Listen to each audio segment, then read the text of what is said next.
Attention, Austin guitarist. Are you in need of setup or repair on your axe? Well, I have the guy for you. That's my friend Jason Swedberg over at J. Scott Lutherie. You can find him at J. Scott Lutherie on Facebook.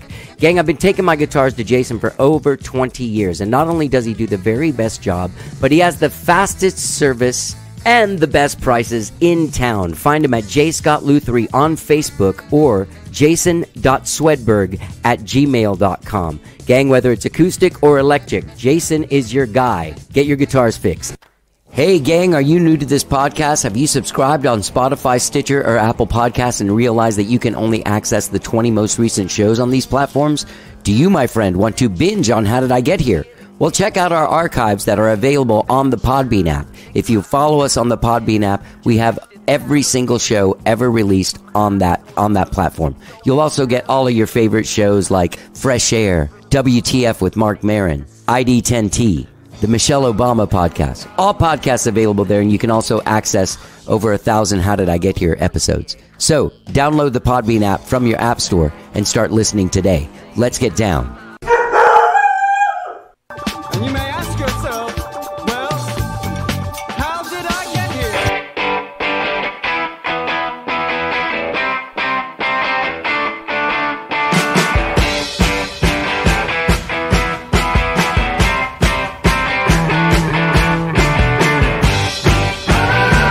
It's time for How Did I Get Here?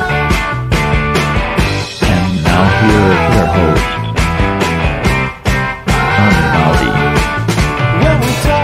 All right. Hello, I'm Johnny. I'm your host. Welcome to the show. I hope you guys have all had a good week, whatever it is you did this week. I've had a good week, gang. I got my second vaccination on Wednesday. I will say, now that I've had both of them, both times after I got it, about 30 minutes later, 45 minutes later, I start kind of having a weird taste in my mouth for like a day. I'm doing this on Thursday. It's still kind of there. So that happened. And also both times, kind of a couple hours after I got the shot, I just went down. Like not like sniffly and sneezy, but like my body weighed 1,000 pounds and I was super out of it. So my girlfriend last night was saying that I looked very pasty. So, and I was just kind of out of it, and I ended up kind of sleeping on and off for like 12 hours afterwards. So I'm vaccinated. I'm glad that's done. I don't know what I put in my body, I'll be honest with you. There is a part of me that's like, oh shit. You know what I mean? Am I going to grow a third arm out of my chest? Maybe I could use that arm. Maybe I'd be a better keyboard player. Who knows? Who knows? Gang, I have a great show for you today. Singer-songwriter Danny Golden is here. He's on the show. That's right, man. He just moved to Austin like 3 years ago, and he's putting out an EP called Changes on April 23rd, and he's celebrating with a release show on April 24th at Vinyl Ritchie Records right here in Austin. You can go to DannyGolden.com to find out all you need to know about Danny Golden's show. This EP Changes is absolutely fantastic. I can't wait until you get to hear it. It was produced by John Michael Landon and David Ramirez, the great singer-songwriter. It's a great, like, bombastic shoegazer record with great songs. Danny's just a great fucking songwriter. We have a great conversation about his journey as a musician, playing banjo, bluegrass banjo in Colorado, moving to Brooklyn, living there, and then finally making it down to Austin. Great conversation, great dude, and really a massive talent. I look forward to meeting him in person someday, but this is our conversation on Zoom from a few weeks ago.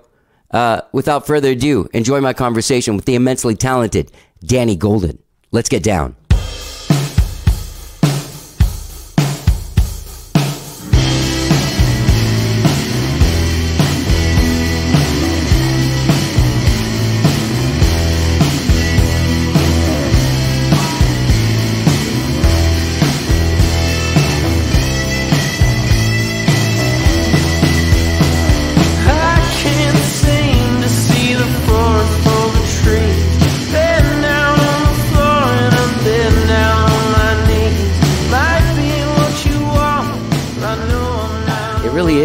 It's South by Southwest weather, where it turns into Los Angeles for a week.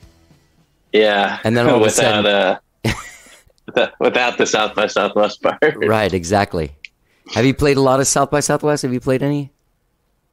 Yeah, over the years I've played a couple, like official showcases, and then a bunch of just random parties and after parties, and you know, all over the place.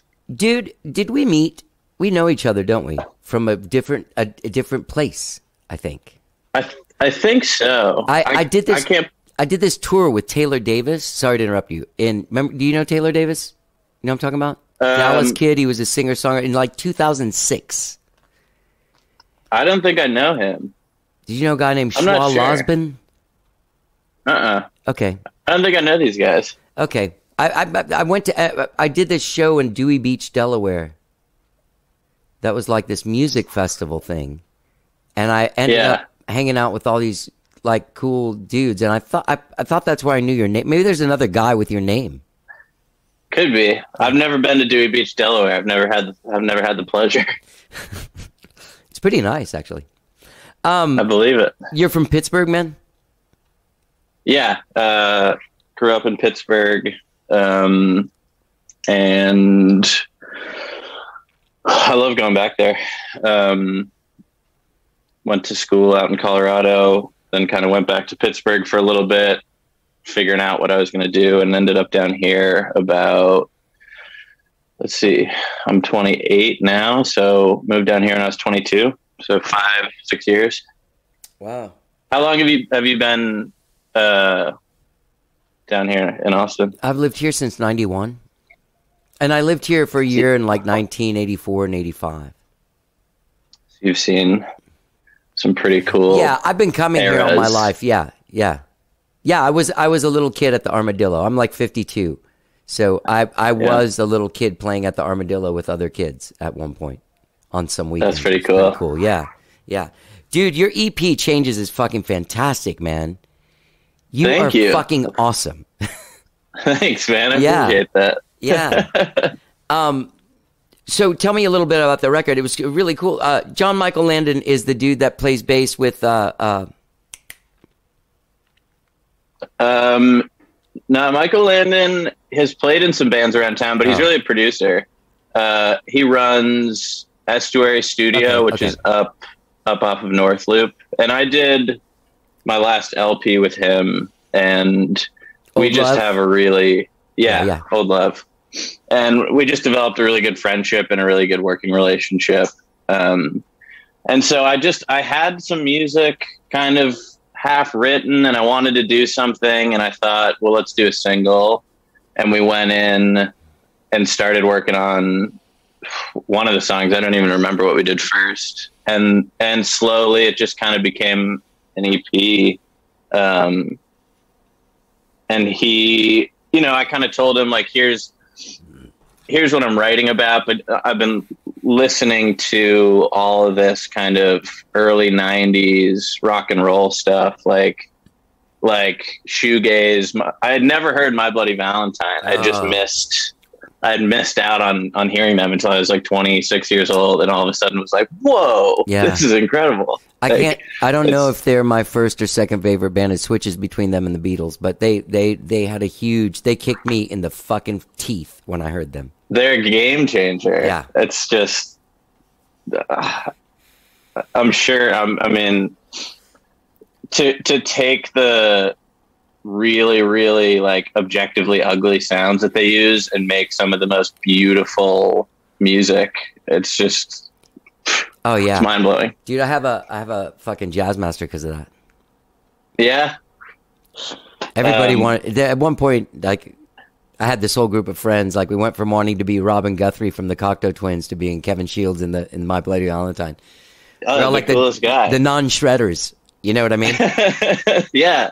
I was just at Austin Vintage Guitars last week, and I went in there with a friend who really wanted to buy a Telecaster, like really wanted to kind of like get to the next level with his playing. And we were in there for about 10 minutes, and he played about 3 Telecasters and immediately found one Jazz Master and was like, nope, this is it. This is what I'm getting. Yeah. Dude, that makes a lot of sense now, because this first single that you put out, I Can't Change, it has that cacophony and harsh sounds, but still so beautiful. You know what I mean? Well, thanks. That's what I was hoping to do. It was kind of scary because it was really out of my wheelhouse. Like I had never tried to accomplish something like that.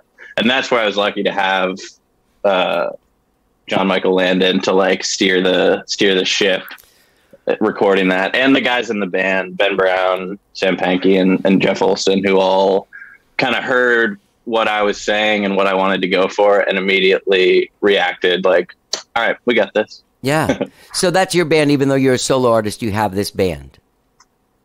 Yeah. They've gone on tour with me and they've played on on everything I've recorded so far. Sometimes I'll branch out and work with other guys, but they're my constant collaborators and great friends of mine.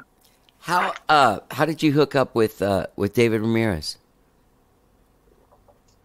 Just kind of hanging out in Austin. We became buddies years back and lived kind of in the same part of town and would run into each other from time to time and just kind of hit it off like as, you know, guys who would go out and get a couple beers, talk about music, and we just found we had a lot in common.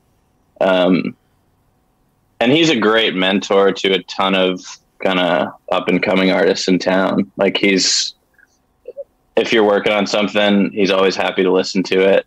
And he'll never tell you what to do, like what to write, but he'll give you feedback in a way that sometimes it's a little cryptic, but it just opens up doors for you to figure out how to keep working on that. Yeah, I love David's music. He's incredible and just a great guy. Yeah. I was around him a little bit I dated this woman for like a week a few years ago. Yeah. And it seems like every night he was there. Oh yeah. I think he's a really fucking great artist, man. Such a great He's songwriter. incredible. Yeah. Yeah, he's moving. And he's like one of those guys that's just, he'll play me stuff that he's working on and I hear it and I just think like, how do you do that? Like how do you just distill the truth down to a 5-word lyric and just like hit me in the heart like that every time? Yeah. It's incredible. It's an incredible. What about you? Like, are you does stuff fall out and you keep it, or do you really craft lyrically? Well, I think it changes all the time depending on like what you're going through in your life. Sure. Sometimes it happens where you just turn on the faucet and it pours right out. This EP was not the case. This was more like it wasn't coming naturally. I wasn't inspired isn't the right word. It just felt like I really had to work to get these songs finished. Not because it wasn't like difficult to craft them. It was just, I was kind of going through like an emotionally difficult period. And I think to really force myself to like tell the truth in the lyrics was hard to do, you know? But I'm glad that I did it because especially like a song like I Can't Change, you know, I think that's the most vulnerable I feel like I've ever been lyrically in any of my songs. Yeah. And that's a scary thing. But then putting it out, all of a sudden you realize like, okay, you know, like you were honest about yourself and honest about a thing that a lot of people feel, and everything's okay. And in fact, like people are really enjoying connecting with these subjects, you know? Yeah. It seems like when you open up like that, people relate more. It's a hard move to make because you feel it's almost judgment. counterintuitive. Yeah. It's like no, nobody wants to hear about this, and then it turns out like actually people do. People are looking, you know, to relate to others through whatever it is that they're struggling with. So lyrically, I agree. lyrically before, like on the album Old Love, these were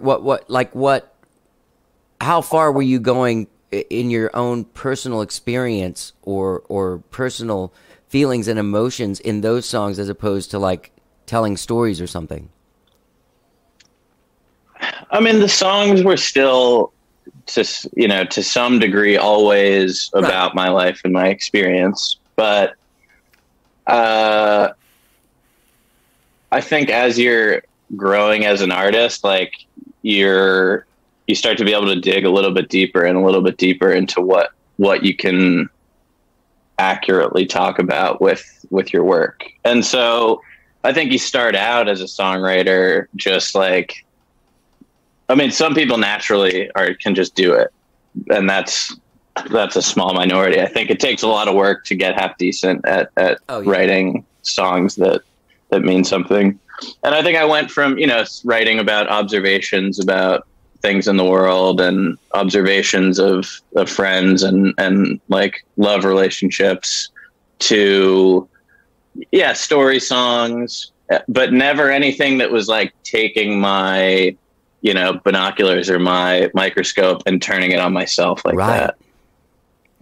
And it was ultimately very liberating to do that, but scary. Yeah. I as a songwriter, I did that. I'm a musician, songwriter as well.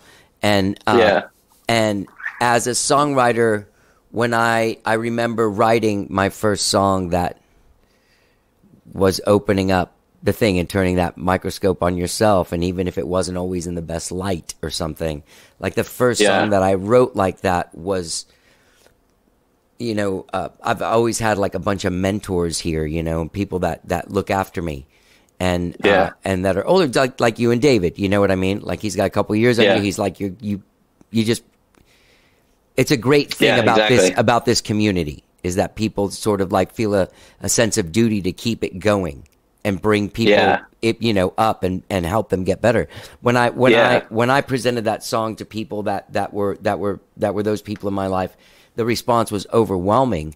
And then it felt so good to have done it and feel like you can say that it almost becomes an addictive sort of property. And then I feel like at that point, and I'm sorry to talk so much about myself, but I'm trying to set up this next thing I'm going to ask you. Well, we just don't know each other very well, so it's weird. Yeah. I ended up basically like becoming a songwriter who isn't so much trying to outwardly connect with people in like a Diane Warren way, like somebody tries to write this Whitney Houston song that like, connects with everyone or anything. I find that my thing is turning the thing inward and doing the self-analysis not only gets me to a better place and a greater understanding of who I am as a person, but also ultimately connects with more people. Do you feel that? I think you're never going to write anything that actually connects with everybody. Like that's just impossible. But I think the more it's sort of like marketing. Like with anything you put out, there's going to be a large group of people that just don't care. There's going to be a group of people that really like it, and there's going to be a group of people that don't like it. But when you're writing really honestly like that, that group of people that connect with it, I think becomes the biggest. I think you're, as opposed to if you're just trying to write something that you think will sort of superficially be catchy or be a hit, like good luck with that. In a political sense, you would say you're feeding your base, like you're playing your bass. So. Yeah. Well, I don't. Yeah, I guess that's true. Yeah, I guess that's true. But that in the same way, though, if you think of it in those terms, if you're like stylistically, I don't feel like a song like this is feeding my bass. It's so different than like the kind of Americana sound that my stuff in the past has had. Yeah. So, and in that way, it's sort of a left turn. But in terms of maybe if the thing that you are looking for in me is just kind of trying to tell the truth, and that's what my bass is, then yes, absolutely. Yeah. All right. So you're from Pittsburgh. What kind of what I just played Pittsburgh. I played that American Eagle place. Do you know what I'm talking about? Yes. Yeah. Yes. Stage AE. Stage AE, baby. Like, Yes. I want to say it might have been like a year and a half ago or something. But anyway, right before everything changed. Yeah. Did you grow up in like a musical household? Were you listening to music? Were you musically inclined? Did you take lessons? Well, no, my family, I mean, they love listening to music and stuff, but nobody plays anything really. And I remember starting to hear rock and roll, I think around the time like the iPod came out and iTunes was becoming a thing. Yeah. I'm sort of growing up and discovering rock and roll, like the classic, Jimi Hendrix, The Who, The Doors, all that stuff. And this is like a funny Austin connection, but like in the third grade, I saw the movie School of Rock and thought, this is the coolest thing, like this rock and roll stuff. And so my best friend, Ben, who is currently my guitar player, we grew up together and he had a guitar and he knew how to play. So I went over there and was like, let's do this. Like, let's start a band, teach me how to play. And 20 some years later, we're down here in Austin, Texas, playing in a rock band. That's amazing. How old were you when that happened? That would have been, 8 or 9 years old. Wow. And then I, just begged my parents to let me take lessons and rented a guitar from a guitar teacher as a teenager. And music was my thing, like outside of school. It was the thing that nobody could grade me on. There was no pressure. It was really just fun and a way to get in touch with your emotions, like singing your favorite song that, starting to sing at 15, 16, sure. Which is another one of those. It's scary at first and you don't want anyone to hear, but it's such a way to let out whatever you're feeling as like, this confused adolescent. Sure. And then I ended up going to college and taking a music theory class and discovering, you can actually study this and this can be school. Okay. And then right. I ended up studying classical music and theory and history, in school. And that sort of took me into a much more, really broadened my vocabulary and I bet. And understanding and stuff. And eventually I thought about becoming, going into classical music before I did this, either grad school, to be like a, music history teacher or work with an orchestra. But I realized that I really, as much as I love classical music deeply, like it's not what I wanted to like attach my life to. And what I really wanted to do was, and I had some friends who were moving down to Austin when I was about 22. And, I thought I'd never even been here, but I thought, okay, I hear the music scene is incredible relative to LA, New York, Nashville at the time. This is different now, but it was cheaper than some of those cities at the time. Definitely. And I ended up just coming down here. My friends who were going to move down here didn't end up coming. So it was just me for a long time. And I dove in, started hanging out at the bars and the clubs on 6th Street and meeting people, and things just happened. That's awesome. I got to go back to when you were saying that when you first started playing 15, 16 and singing, were you playing like gigs and shit? I would do my first gigs were I would play with my guitar teacher at bars in Pittsburgh, like little do covers. Yeah, and we'd have 40 songs, either like jazz standards or classic rock things, and it would he would let me keep the tips at the end of the day, and I would do that cool. a couple times a year. And then in high school we started our school music club, which we thought was like a way we could rebel against the school, because they would hire us to play like events, like a big day for the school. Like I remember they would have Grandparents' Day where everybody comes in with their grandparents, and we showed up and played Panama by Van Halen. Yeah, to just like stick it to them. So you're pretty well, you can riff out all the, like, you can play Van Halen stuff. I mean, I haven't played lead guitar in a few years. There was a while where I really pursued like jazz and like progressive rock and stuff like that. Really? So what progressive rock? Like King Crimson, Zappa, classic guys like that? Yeah. But not Dream Theater, right?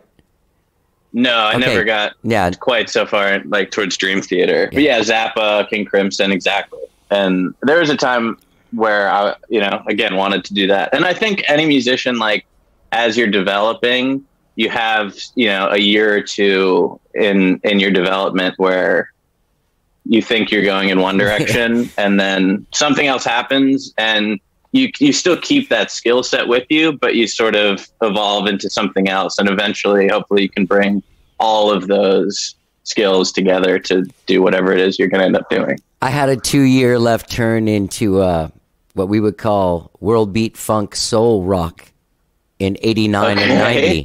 Yeah. Which were pretty entertaining. I wore those African print pants. Did you find that stuck with you? Like, as you then evolved, like, did your writing, like, maintain some of that style at all? No, man. The thing was I guess I play like a power pop or like, that's kind of like, whatever kind of like thing, a fifth generation trying to be the Beatles kind of band. You know what I mean? Yeah. And then I would go to shows of those bands, and I would go to see cool bands like in 1988 before I started my band. And I was really, I was a real, I always tried to find the hole and, run through it, like in a football analogy. But my, I would go see those shows, and there would be people there, and it was cool. And the vibe was cool. And then I'd go see these fucking funk and world beat shows, and it would be like chicks in shorts and like bikini tops, like dancing at the gig. And I was like, yeah, you know what? I think I'm going to do that. I have to say I think there's an element of that drives a lot of people to pursue music. A lot of dudes. I don't think women get in it to meet dudes. Well, yeah, I don't know. I don't know. The ones I've talked to haven't, but yeah, the ones I've talked to haven't. Okay, so when you went to college, where'd you go? In Colorado? I went to Colorado College, yeah, and thinking of like what we were just talking about, of like, again, like different eras. There was like when I was 17, 18, 19, I started listening to like Grateful Dead and Fish, and spent the summers of those years like following them around on tour. You discovered weed. I did, yes. And then I also lived in Colorado right when it got legalized, which at that, as a teenager, like, you mess around with whatever dirt weed you can find, and then all of a sudden I'm 18 and in Colorado with like scientifically engineered stuff that's gonna like put you on your ass. And I haven't smoked weed since that, like in 10 years, because it was so strong and intense that I haven't wanted to go back to that place. So what about, do you, let me ask you this, because I'm not a Dead guy, and I'm an American Beauty. I'm a fan of that record, right? Beautiful. Unbelievable record. Great songs. And there's a few songs on other records that are cool, but as a whole, like, they were still playing like when I was a kid. I have friends that followed the Dead, like with Jerry, the whole thing. Yeah. And these guys would try and sell me on this thing, and it just always sounded so funny to me. Like, it's like, even I think it's a hard sell. Like, I think it's one of those things that, like, it's just a time and place. If you hear the right thing and you're like, and you connect with it, like, you just get it. And I'm not like, I just don't think it can quite be explained. Yeah.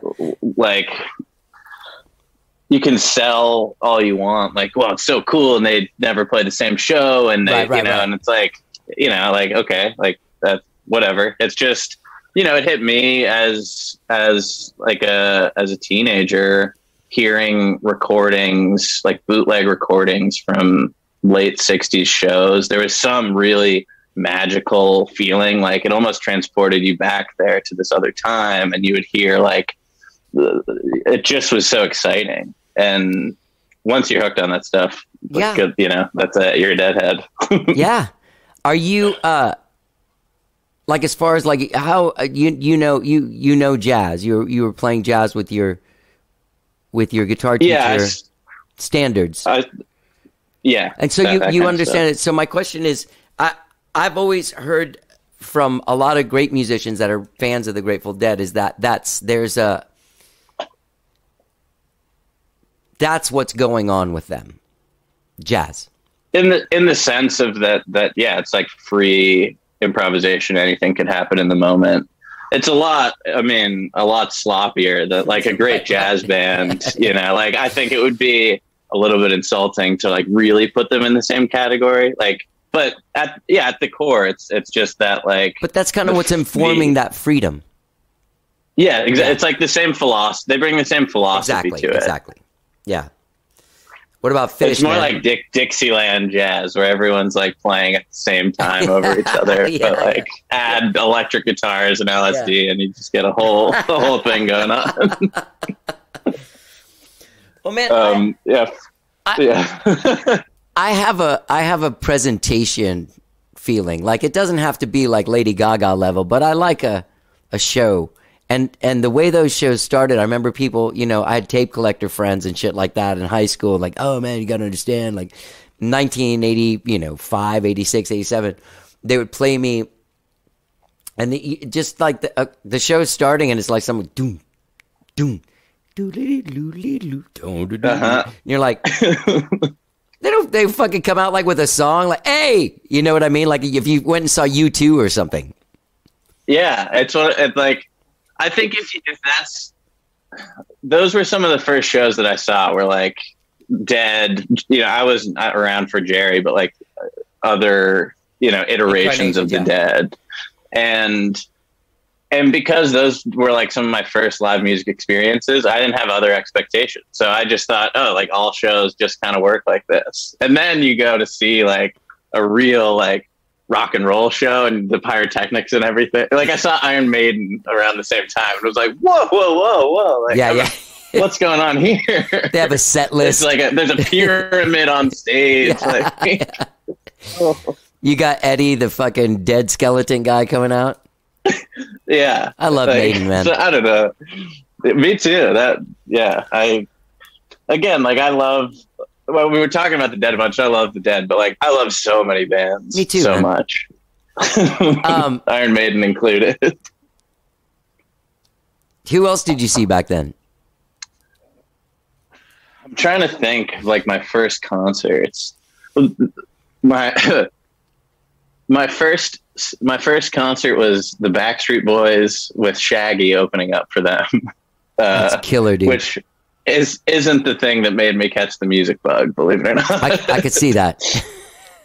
But I'm trying to think, like I feel like Pittsburgh didn't get a ton of shows. It just wasn't like a huge market outside of really certain bands that would come through there all the time.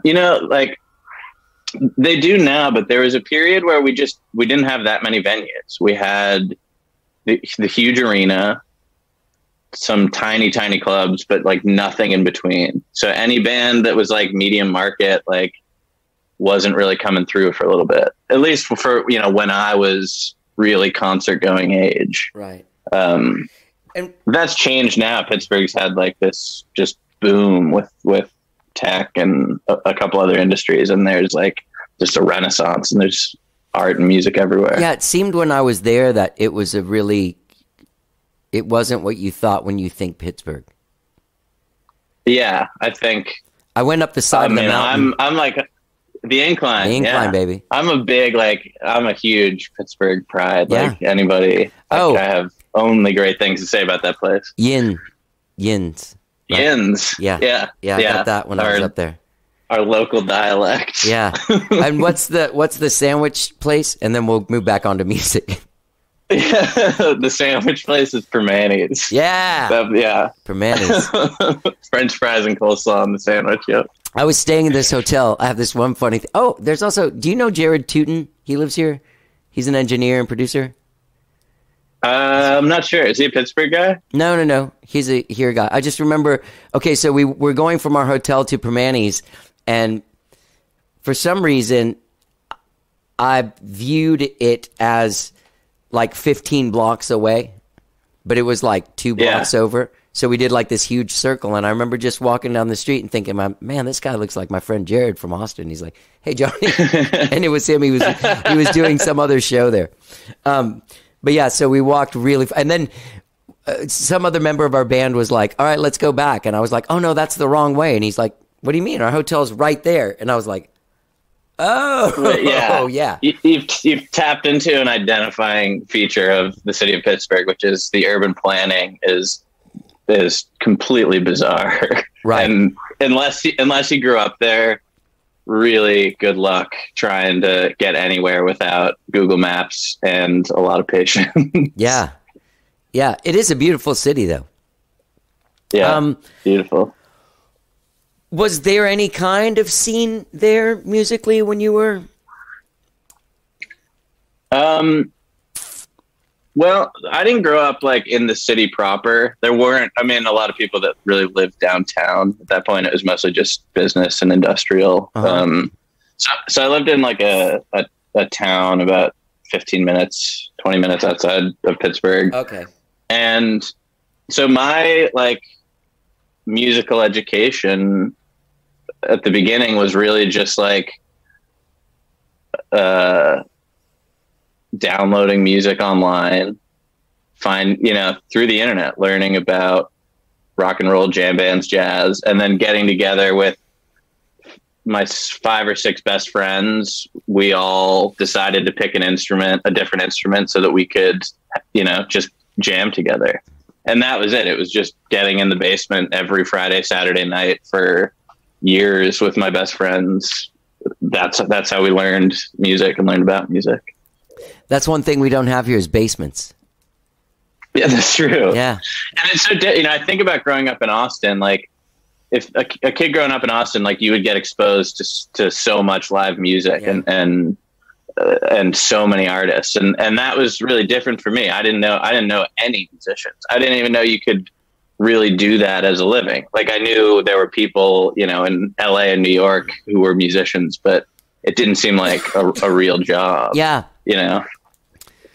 Like our parents were, doctors and lawyers and stuff, right. And that we played we just weren't exposed to it. I remember being on a plane flying to New York again at like 16, 17. And the guy next to me, it was the first time I had met someone who was like professionally in a band. Mm-hmm. And I thought, wait a second, like really? Like that's a real thing you can do? Yeah. I think I'm going to do that. I was really fortunate in that. Do you know Mark Hallman? He owns the Congress House recording studio. I know the Congress House, yeah. So when I was a kid, one of my mom's best friends married him. And so he totally took me under his wing because I was like this 13-year-old kid that was like, I want to be a rock star. And he was like, at that point, he was producing Carole King and playing with her and touring with her, playing guitar with Dan Fogelberg. But also, like when he was home, he fucking had a cover band so he could make his bills, and he was writing songs and doing this thing. And so I have the good fortune of being raised around these people that you knew, like, there's guys other than Bowie that live off of this. You know what I mean? You don't have to be Paul McCartney to, like, there's people like adults in your family that are like, the chances of you making are slim and none. And you're like, I know, man, but I can play guitar for this dude and fucking play, bass in this band and sing in this band. Whatever I have to do, I just want to do it.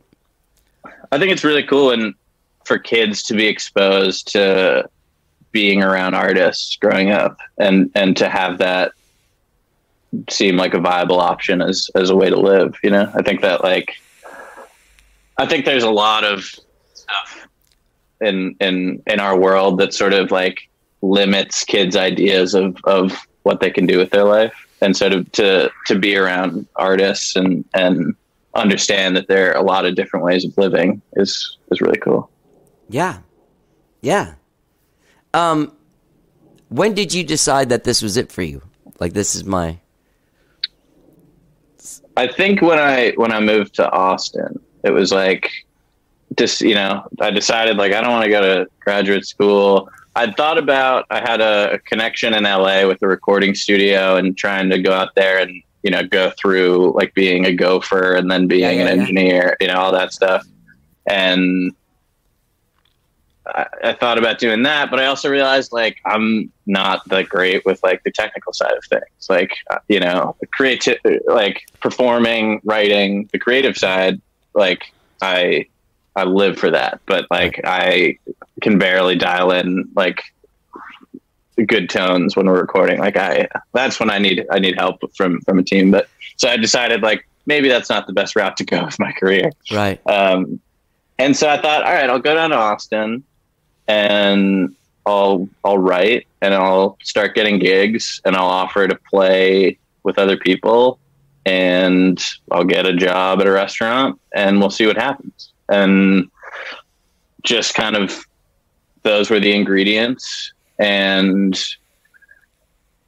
put myself out there to meet some strangers just because I didn't know anybody. I didn't have like the comfort of like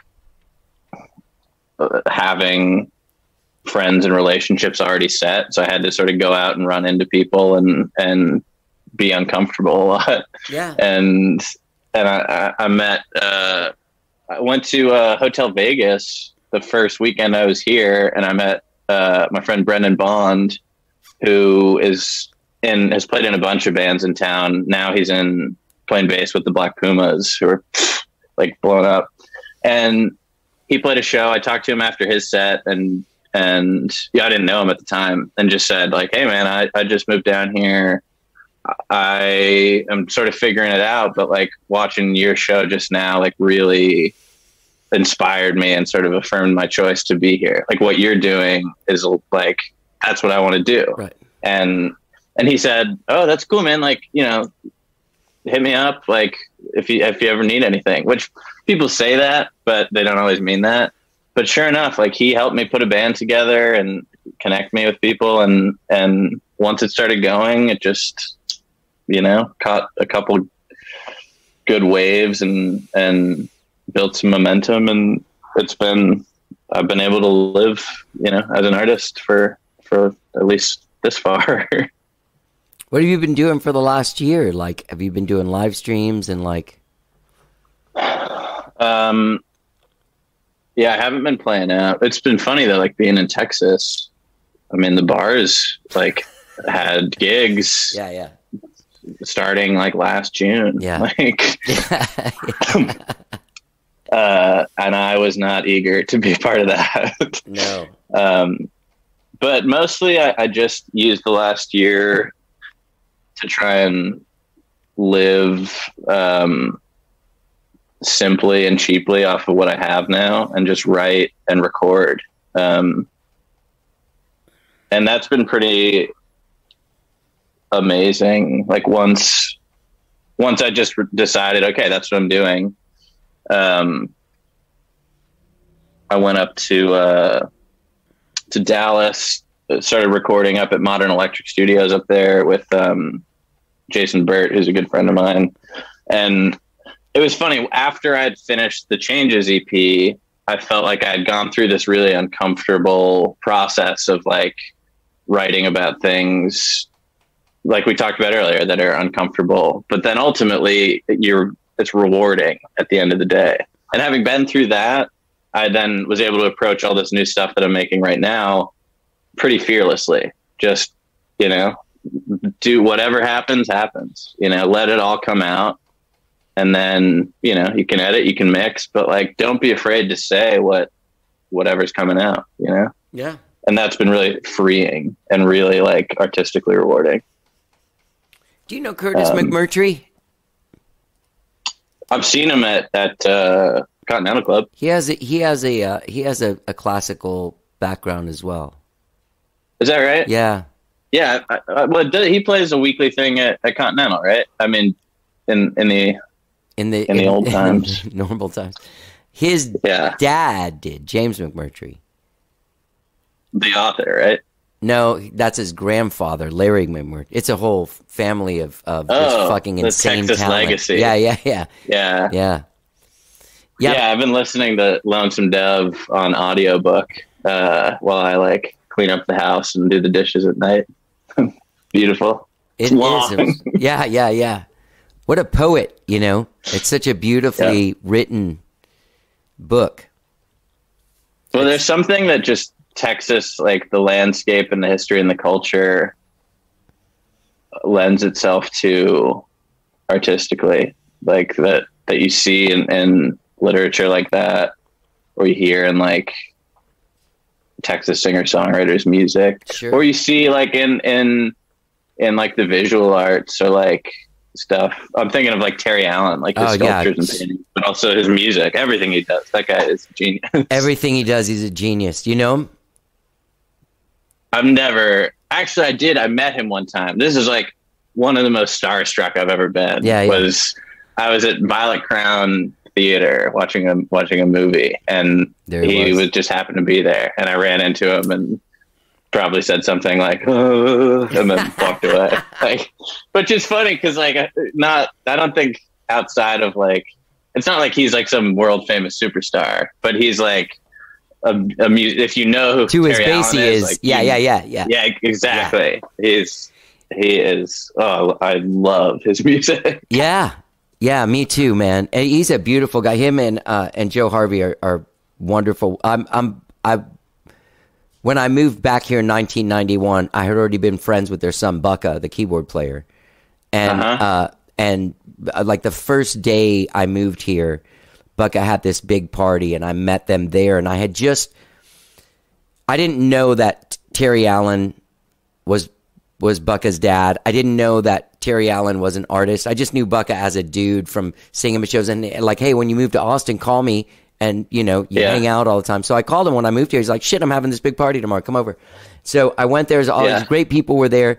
And I had been on this trip from L.A. from L.A. to Houston before I moved here. And I had this Art in America book. And there was this painting of Mickey Mouse that was dripping. Yeah. I don't know if you've ever seen that piece of his. I don't think so. It's fucking haunting. I mean, it's just Mickey Mouse, but the paint is dripping, and it's weird. I mean, it's really creepy. And so I ripped that out of the book, and it was in my car. So I'm talking to this dude, Terry Allen, and all this shit, and there was a painting that looked a lot like it in Bucka's house. And I'm like, man, I just found this thing by this guy. I can't remember his name, and it's in Art in America. It's like he's like, oh, yeah, that's my dad, Terry. Here, let me introduce you to him. And I was just like, fuck, I didn't know his music or anything. And then I got introduced over time. What an amazing dude. What a small world. Yeah. I found stuff like that happens in Austin where like you learn about an artist or you connect with a person and their work. And then just through sort of chance and circumstance, you often end up like knowing that person. Yeah. And the Austin community is really cool that way. Yeah, it is. I'm very grateful to be a part of it. Like I feel like I've been looked after, and I've been able to look after others, and that it's a thing that's ever growing and nurturing. And people like me moving here, and people like you moving here, and being brought in and being part of the system, I think is a beautiful, beautiful thing, and not something you see everywhere. What do you think about the sort of the future of that nurturing community as Austin like really is kind of going gangbusters here? Do you think it's something that will sort of dissipate, or you think it'll just get stronger? I hope that it'll get stronger. I could see it dissipating. I work with the Austin Music Foundation in like a mentor capacity.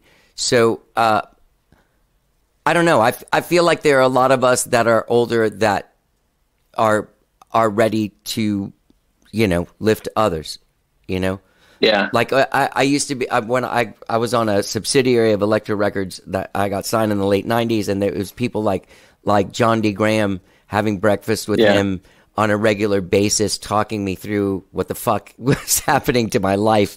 And really ultimately being like, you're not happy, Johnny. Just tell them to go fuck themselves, you do it yourself. You know what I mean? Yeah. Yeah. I kind of share that. I share that sentiment. Like, it's very easy to be jaded and think, oh, well, everything's changing, and that means, change is bad. But I think we're lucky to be in this really thriving city. And as long as we can figure out a way to look out for artists so that they don't get completely priced out of the town. If you're moving to Austin because you think it's a cool music town, also realize that if you're coming to, if you're in tech or something, you're making it harder for those musicians to exist. Right. But that's a natural growth thing. Like if you say some place is the coolest place in the world, and the thing is it's cheap and art, the only reason people lived here, it's not like there was a scene. The scene came here because a bunch of artists that didn't want to have stupid day jobs were like, oh, we can live in this town because it's so cheap, live, 20 people in a house like in Hyde Park or something that back in the 70s was $150 a month, for a 5-bedroom house. Well, once that gets out, people are going to come. And once people come, if you want it to be the coolest city ever, then people are going to move here and shit's going to get priced up. And the thing is if you want to live cheaply and do that shit, move to Detroit. Detroit is going through this artist renaissance because you can buy a house for $25,000 there, Yeah. Yeah. I mean, that's really what it is. It's those things do change. And Austin was charmed for so long with that life that eventually you're going to have to pay the price of being if you're going to be a super cool town, people are going to move there. And then everything's going to change to a certain extent, Yeah. Yeah. I don't think that live music, very true. I don't think that live music on this level, like what we do, whatever tier we're at the non, I don't think that means as much to people anywhere as much as it used to. Yeah. Yeah. People have too much going on. After the pandemic restrictions get lifted, well, they are here, but in general, I do think that appreciation for live music will be at an all-time high. I hope so. And I do believe that could happen. And I really hope that it does, because that would be a great research. I feel like, you made a rock and roll album. Do you feel like what you made is, you know what I mean? There's this weird, over the last, 10 years, rock and roll has become marginalized to the level of fucking jazz or something. You know what I mean? Nothing against jazz. Yeah. Yeah, it's a smaller. I mean, hip hop is dominating everything, but a lot of other genres are too. Yeah. I think. Yeah, it's not in this era. I don't think what I'm doing is. It's commercially viable. Again, like we said earlier, to the people who like this sort of thing. But rock and roll is not the king of music anymore, and it hasn't been for a long time. Does that bum you out? But I think. No, it bums me out. I mean, I see it happening, but it still bums me out. Well, what bums you out about it? What does that imply? It's just because I grew up in a time my mom was a young mom and had these cool young aunts, and we went to fucking concerts, and we I've been seeing Dylan since I was 4 years old. Yeah, and all this stuff, and these people their life was that that music, like their stance against their parents, their stance against Nixon and the fucking system was based on this band, and people when I've discovered Kiss, it was this thing where I found my band, and you take your records to school and hey, you got Love Gun, and kids would be like, fuck yeah, I got it. Some loser was like, oh no, I'm in. You're there was just such a profound connection to it, and it spoke the language of the young people. Well, I think then for me, it's I never grew up. I grew up after that. when I've always known rock and roll to be this sort of like secret thing that people know about, but it's not the big thing. And I got into rock and roll to try and connect with that time that you're thinking about, to like listen to like Led Zeppelin, How the West Was Won, and imagine being in a world where that's popular, you know? And maybe it'll come back. Who knows? You know, like who knows? Yeah. Maybe I think in a live music sense, like when the pandemic ends and people want to go see music again, like I don't think there's anything as powerful as like really good rock and roll bands are in terms of like what really moves you in a live show. Yeah. You know, there's stuff that's fun and entertaining, but like a great rock show, really, there's nothing quite like it. Well, it's also difficult to achieve the moment of like the Beatles on Ed Sullivan or Elvis on Ed Sullivan, where everybody like gathers to see this thing and it changes everyone's lives, just simply because I read this thing the other day that there are 60,000 music releases a week worldwide. Wow. And before there were gatekeepers. Back then there was, back then there were 3 channels on TV. Right. And that was it. Right. Yeah. Yeah. Yeah.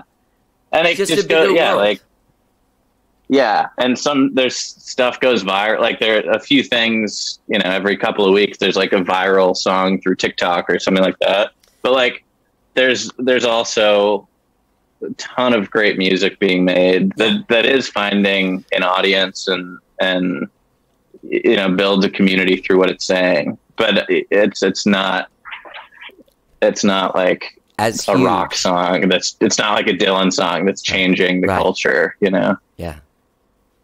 Yeah. It's not like when a Rolling Stone, like when like a Rolling Stone came out and everything changed, you know? Yeah.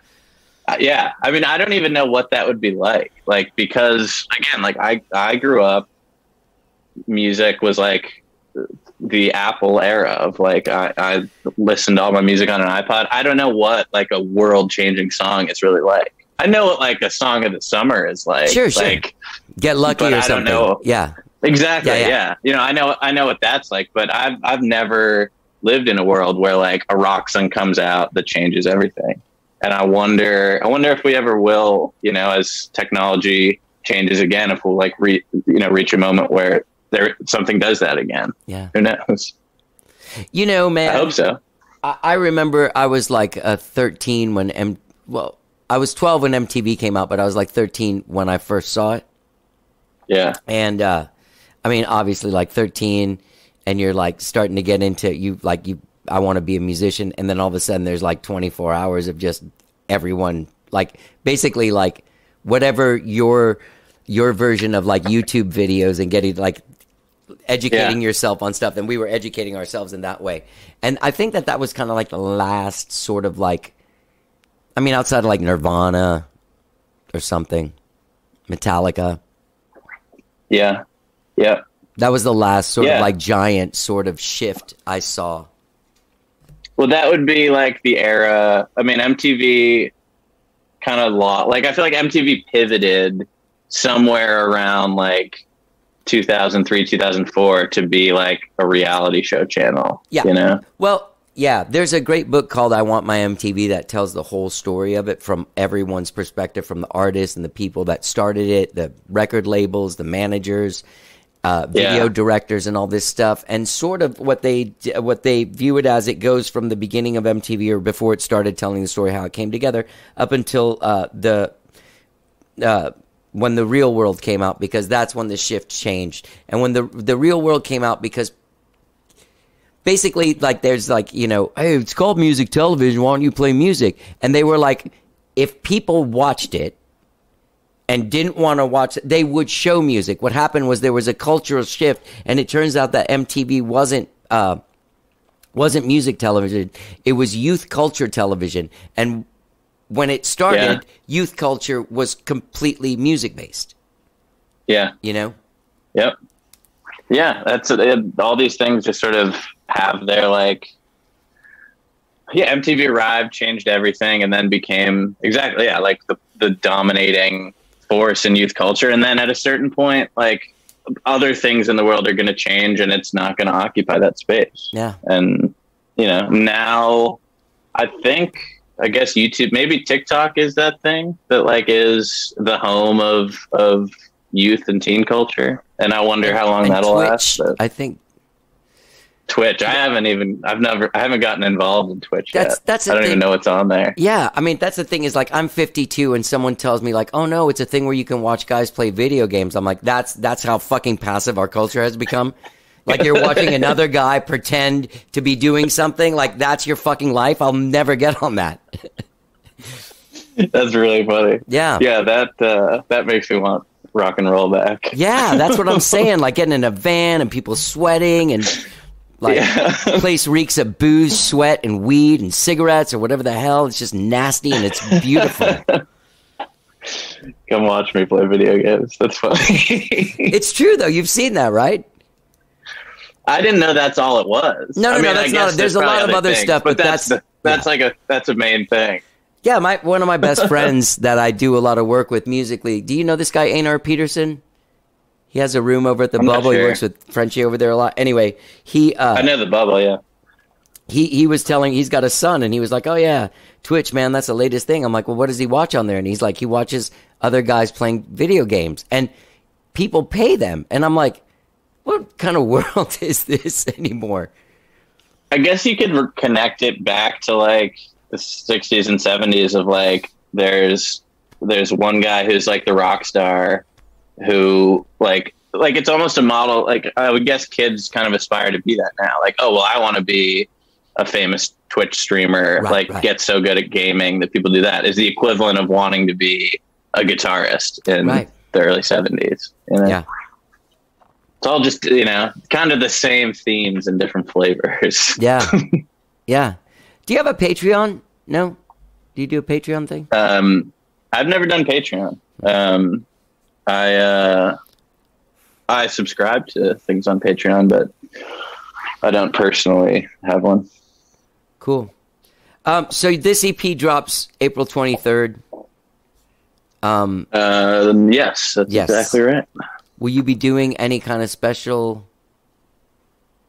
Yeah, we're working on trying to do a release show. Yeah, I hadn't thought about playing music out for a year, but recently it's finally become like, okay, I don't want to do a bar show, but if we can do something that's mindful of restrictions and safe, then let's do it. And so there's a new record shop opening on the east side called Vinyl Ritchie Records.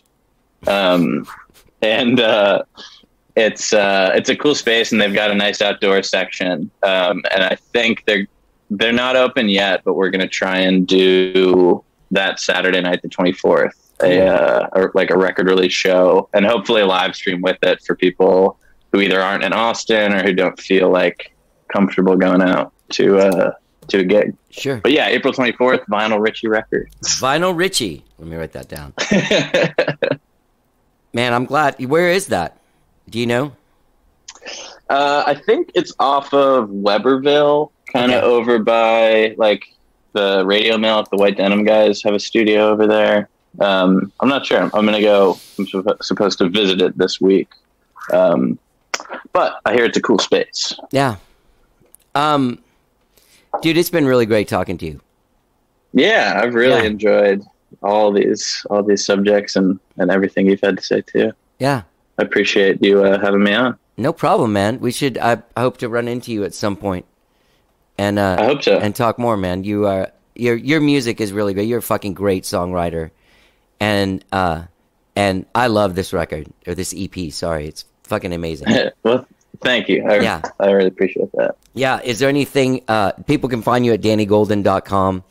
Of course, Changes, the EP comes out April 23rd, and I Can't Change is available now. Is Under the Radar available now as a single? Under the Radar is the magazine that released it. Shit. Okay. Sorry.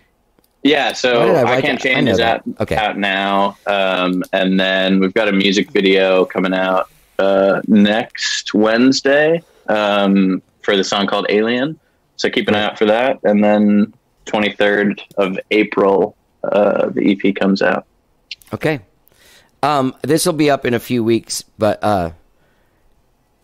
But yeah, it's been great talking to you, man. And and good luck with the release and everything.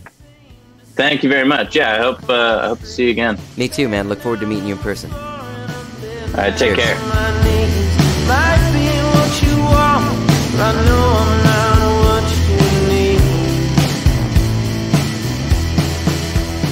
All right, Danny Golden. That's his song, I Can't Change. You'll hear the rest of it when I quit talking. You can hear that right now. Go to DannyGolden.com for all of your Danny Golden needs. But don't forget, his EP, Changes, drops April 23rd, and he's doing a release show Saturday, April 24th at Vinyl Ritchie Records right here in Austin. Go to DannyGolden.com for all of your Danny Golden needs. All right? Great talking to him. I look forward to meeting him in person. In fact, I'm thinking about going to this release show at Vinyl Ritchie Records on the 24th.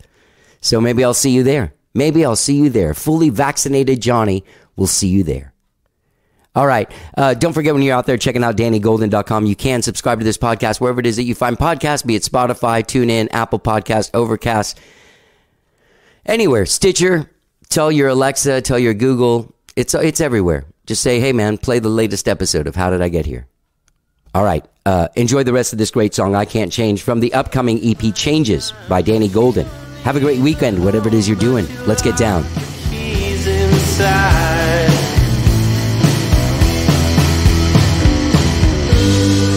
There are things that I can't change, like my past and my page.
Like my soul